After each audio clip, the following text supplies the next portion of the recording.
Okenna, the ninth tapper. In the heart of Umuazọ village, where the morning mist curled around trees like sleeping spirits, there lived a man named Okenna, the most skilled palm wine tapper in the entire region. He was known for two things. His wine never soured. And he tapped at night.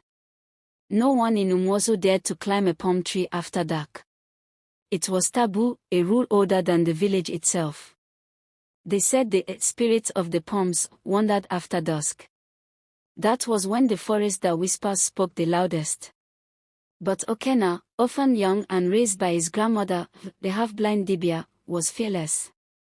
The spirits don't scare a man who has nothing left to lose, he once said. People feared him a little. But they also needed him.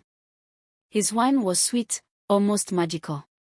Even during dry season, Okenna's gourds were always full. And then came the drought. The rivers thinned. The yams rotted in the ground. The cola trees refused to flower. But Okenna's wine, sweeter than ever, fuller than ever. That was when the whispers began. He has made a pact. He feeds something. He taps more than palm trees in that forest.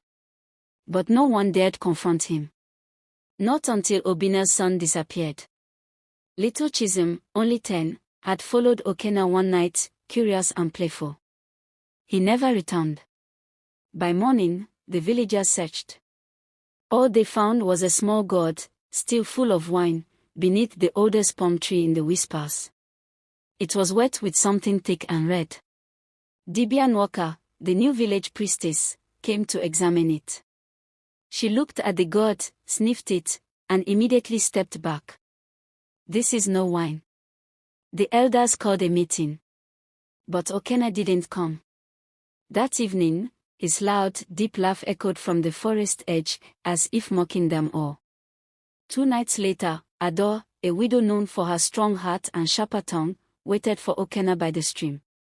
She didn't believe in spirits or curses. Okenna, she called when he appeared, carrying his long gourd pole.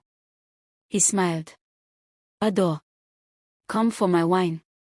She stepped closer. I came for the truth.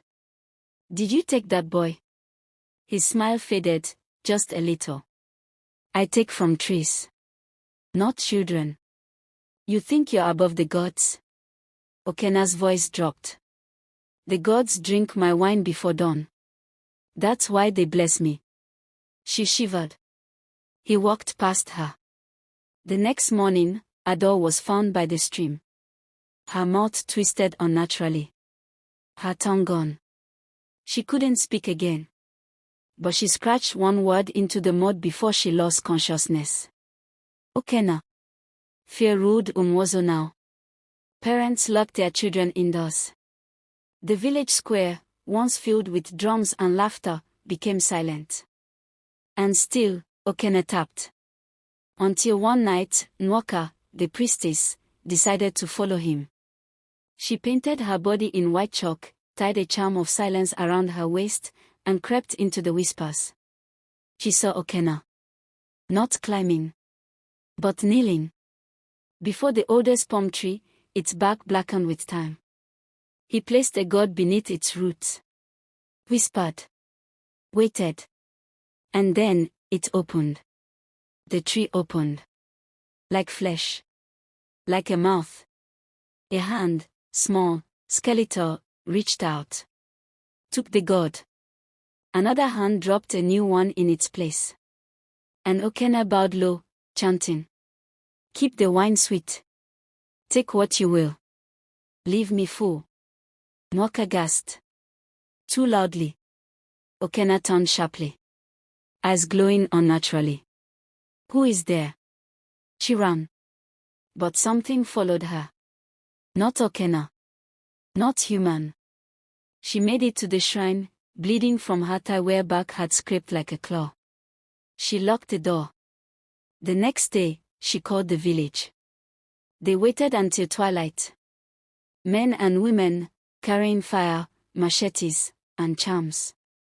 Okenna stood at the edge of the forest, watching. You will burn, Nwaka said, or the tree will. He laughed. You want to kill the root of your sweetness? The tree that gives life? Go ahead.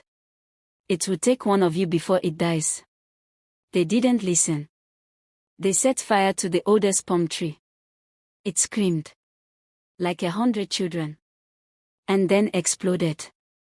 Dark smoke poured from the ground. Faces within it. Tiny eyes. Sharp teeth. Spirits Okenna had fed with laughter and blood and God after God. He tried to run. The roots of the tree wrapped around his feet, dragged him back, pulled him beneath the soil, and closed. The fire died. Silence fell. And in that silence, they found the missing children's slippers, beads, a doll, and 9 small gods, buried near the tree's base. Umuazọ slowly healed. No more wine from Okenna. No more missing children. The forest still whispered, but only when the wind blew. Nwaka sealed the ground where the tree once stood. She warned. Sweetness that comes too easily has already been paid for.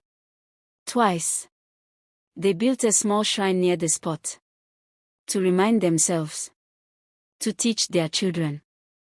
That they should beware of the man who offers you sweetness in the season of bitterness, and not all blessings come from the gods.